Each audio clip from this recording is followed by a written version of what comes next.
اعوذ باللہ من الشیطان الرجیم بسم اللہ الرحمن الرحیم الم نشرح لك صدرك ووضعنا عنك وزرك الذي انقض ظهرك ورفعنا لك ذكرك فإن مع العسر يسرا إن مع العسر يسرا فإذا فرغت فانصب وإلى ربك فارغب صدق اللہ العلی العظیم۔ ترجمہ۔ شروع اللہ کے نام سے جو سب پر مہربان ہے، بہت مہربان ہے۔ اے پیغمبر، کیا ہم نے تمہاری خاطر تمہارا سینہ کھول نہیں دیا، اور ہم نے تم سے تمہارا وہ بوجھ اتار دیا ہے جسے تمہاری کمر توڑ رکھی تھی، اور ہم نے تمہاری خاطر تمہارے تذکرے کو اونچا مقام عطا کر دیا ہے۔ چنانچہ حقیقت یہ ہے کہ مشکلات کے ساتھ آسانی بھی ہوتی ہے، یقیناً مشکلات کے ساتھ آسانی بھی ہوتی ہے، لہذا جب تم فارغ ہو جاؤ تو عبادت میں اپنے آپ کو تھکاؤ اور اپنے پروردگار ہی سے دل لگاؤ۔ صدق اللہ العلی العظیم۔ بسم اللہ الرحمن الرحیم، نحمدہ ونصلی ونسلم علی رسول الکریم۔ سورۃ علم نشرح مکیہ، یہ سورت مکہ مکرمہ میں نازل ہوئی۔ اس سورت کی اگر ہم ابتدائی 3 آیتیں دیکھتے ہیں، اے پیغمبر، کیا ہم نے تمہاری خاطر تمہارا سینہ کھول نہیں دیا، اور ہم نے تم سے تمہارا وہ بوجھ اتار دیا ہے جسے تمہاری کمر توڑ رکھی تھی۔ ان 3 آیات کے متعلق مولانا تقی عثمانی صاحب رحمۃ اللہ علیہ لکھتے ہیں اس کی تفسیر میں کہ رسول پاک صلی اللہ علیہ وسلم کو نبوت کی جو عظیم ذمہ داری سونپی گئی تھی، تو شروع میں آپ نے ان کا زبردست بوجھ محسوس کیا،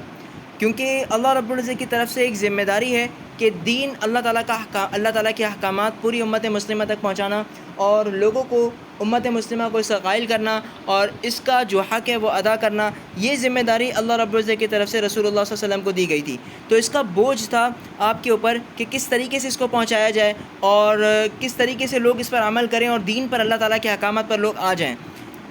تو اللہ تعالیٰ نے آپ کو وہ حوصلہ عطا فرمایا جس کے نتیجے میں آپ نے مشکل سے مشکل کام انتہائی اطمینان اور سکون کے ساتھ انجام دیے۔ اس صورت میں اللہ تعالیٰ کے اسی انعام کا تذکرہ ذکر ہے۔ آیت نمبر 4 کو اگر ہم دیکھتے ہیں، ہم نے تمہاری خاطر تمہارے تذکرے کو اونچا مقام عطا کر دیا۔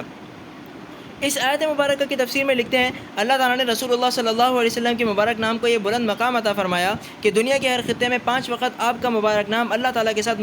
مسجدوں سے بلند ہوتا ہے، اور آپ کے مبارک تذکرے دنیا بھر میں انتہائی عقیدت کے ساتھ ہوتے ہیں، اور انہیں ایک عظیم عبادت بھی قرار دیا، صلی اللہ تعالیٰ علیہ وعلی آلہ واصحابہ وبارک وسلم۔ آیت نمبر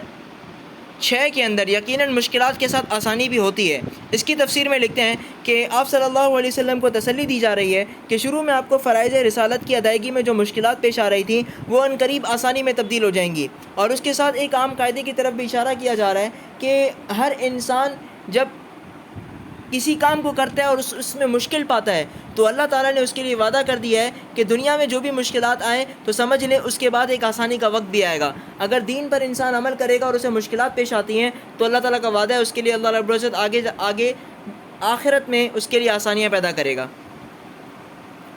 پھر آیت نمبر 7 کو اگر ہم دیکھیں، لہذا جب تم فارغ ہو جاؤ تو عبادت میں اپنے آپ کو تھکاؤ۔ اس آیت کی تفسیر میں لکھتے ہیں کہ رسول اللہ صلی اللہ علیہ وسلم کی مصروفیات تمام تر دین کے لیے تھیں، تبلیغ ہو یا تعلیم ہو، جہاد ہو یا حکمرانی ہو، سارے کام دین ہی کی خاطر کیا کرتے تھے اور بذات خود عبادت کا درجہ بھی رکھتی تھی، لیکن رسول اللہ صلی اللہ علیہ وسلم کو ان کاموں سے فارغ ہونے کے بعد بھی خالص عبادت کے لیے اپنے وقت کو مقرر کرنے کے بارے میں کہا جا رہا ہے، مثلا نفلی نمازیں پڑھنا، زبانی ذکر وغیرہ کرنا، اور اس میں اپنے جسم کو اتنا لگانا کہ وہ تھک جائے۔ اس سے معلوم ہوتا ہے کہ جو لوگ دین کی خدمت میں لگے ہوئے ہیں ان کو بھی کچھ وقت خالص نفلی عبادتوں کے لیے مخصوص کرنا چاہیے، جس میں وہ نفلی نمازیں پڑھیں اور نفلی روزے رکھیں۔ صرف دین کے فرائض کو ادا کرنا اللہ رب العزت کے قرب کا ذریعہ نہیں ہے، بلکہ اس کے ساتھ ساتھ نوافل کی ادائیگی بھی اللہ تعالیٰ کے قریب لے جاتی ہے۔ اسی سے اللہ تعالیٰ کے ساتھ تعلق مضبوط ہوتا ہے اور دوسرے دینی کاموں میں برکت پیدا ہوتی ہے۔ جو کہا گیا سنا گیا، اللہ پاک اس پر مکمل عمل کرنے کی توفیق دے۔ وآخر دعوانا ان الحمد للہ رب العالمین۔